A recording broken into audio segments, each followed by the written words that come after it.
up, everybody? Happy Monday! Sorry for not making a video on Saturday like I was supposed to, but I got sick. Again. Still wanted to get something up for you though, so without further ado, here are the 5 things that first surprised me upon arriving in Germany. Almost a year ago now. It's kind of amazing. Number 1 is going to sound dumb, but it's not. I mean, hear me out at least. You ready? The language. Now hold your horses. Obviously I knew they were going to speak German here. Maybe I'm a couple French fries short of a Happy Meal, but I ain't that dumb. But growing up in America, there are really only 2 languages out there. American and not American. If you live in Kansas, you can basically go 1,000 miles in any direction, and everyone will still speak English. Actually, if you go north, they'll just run into Canada, and obviously they speak English there too. And of course, that's definitely not the case for Europe. So for Europeans, this one might not be such a shocker. But for me, it was one thing to think about the fact that I was going to have to learn a new language, and that I was going to get there and not understand what people were saying, but then actually showing up in the airport and realizing I have absolutely no idea what's going on around me. That was a completely different animal. If you grow up in a place like America or Canada your whole life and never have to learn anything but English, and then you go to a place like Germany where the language is completely different, it will hit you harder than you expect. Number 2. So I think we finally left the last airport at around 2:30 p.m. here. And yeah, we got in a car, went to a friend's house where we stayed for a couple weeks. And we actually arrived on the winter solstice, so the sun set at like 4. So we get back. I've been up for 36 hours straight. I was already tired, but then it feels like bedtime because it's getting all dark outside.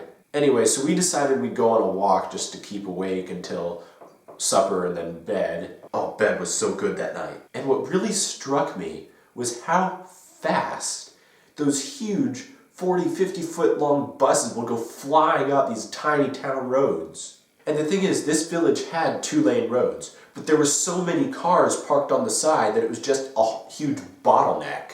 And these buses were just tearing through the middle of them. It was really frightening at first. Number 3.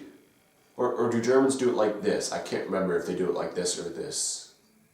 I don't know. So, little story. In this village that we were staying in for a couple weeks, there was this tiny church. It was really old, like 500 years. And inside was this elaborate nativity... Sorry, I'm still sick. Inside was this beautiful, elaborate nativity scene that this one guy alone sets up. It was all over the front of the church. It just took up the entire front of the building. But for me, the most remarkable thing was that no one was guarding it. There was a little security camera in the back of the room, but what is that going to do if someone comes in with harmful intent? Maybe even more interesting was the fact that in the back of the room, out of view of the security camera, there was a little table with postcards and stuff, pictures of the nativity scene that this guy had set up. And they all had price tags on them, and there was a box in the wall where you put your money, and it's pretty much just honor system. If you're going to take something, you put your money in the wall. And see, I am a nice person, and I'm not going to steal something. And I think a lot of Americans are like that, but that would never go in America, because all the time, some punk would come along and just steal everything. Some punk would come along and just destroy the nativity scene. The church was unlocked too. I mean, it was just wide open. So I guess that just took me aback a little bit, because you wouldn't see that in America. I mean, there would usually be at least one person guarding the whole thing. Number 4. Now this one's probably a regional thing. I live in Stuttgart, if you don't know already. And this is the fact that there are crops growing everywhere. Now this was the case at our friend's house, and this is the case at our house. I mean, we live in a residential area. It's not like we're out in the country. There really isn't that much of country living in Germany, the way that we would think of it in America. And yeah, we kind of live in a little city. We live in Morgan. It's a little thing. So at both our friend's house and at our house, crap, my battery's almost dead. Derp.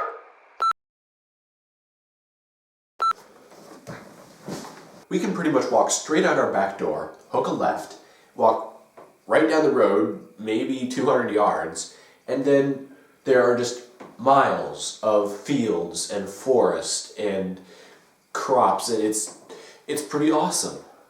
The first time I got a taste of this was actually Christmas Day, because we got here on the 22nd, which was a Friday, and Saturday we slept into like noon and then went to the Christmas markets in the evening. That was my second episode of Life in Germany.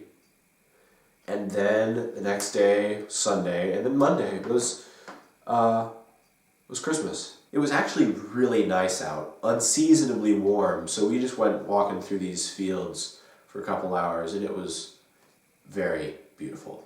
Check it out, y'all. Item number 5. So this last one was a bit depressing for me. If you're German, you might know that in America we have something called Netflix.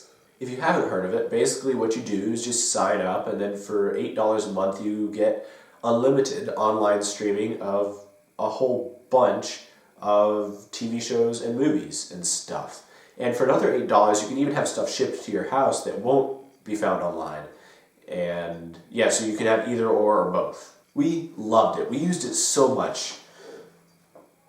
Okay, this is borderline product placement now. I think Netflix should be paying me to say this. So as you can imagine, we were pretty disappointed to find out that on licensing grounds, Netflix is not allowed in Germany.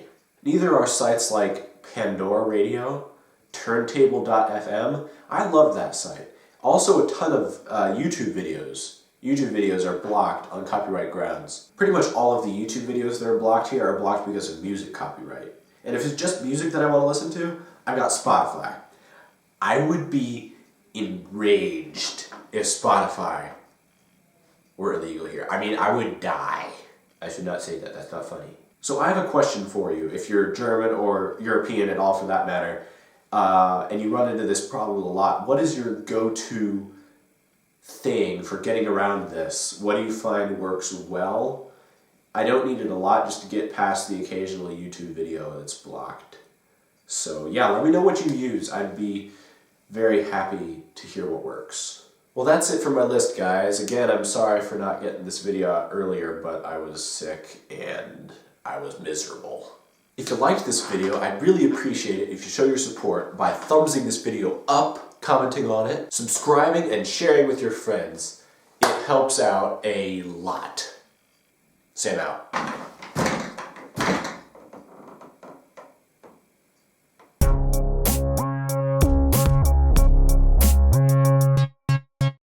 This episode of Life in Germany is brought to you in part by Antelope Audio.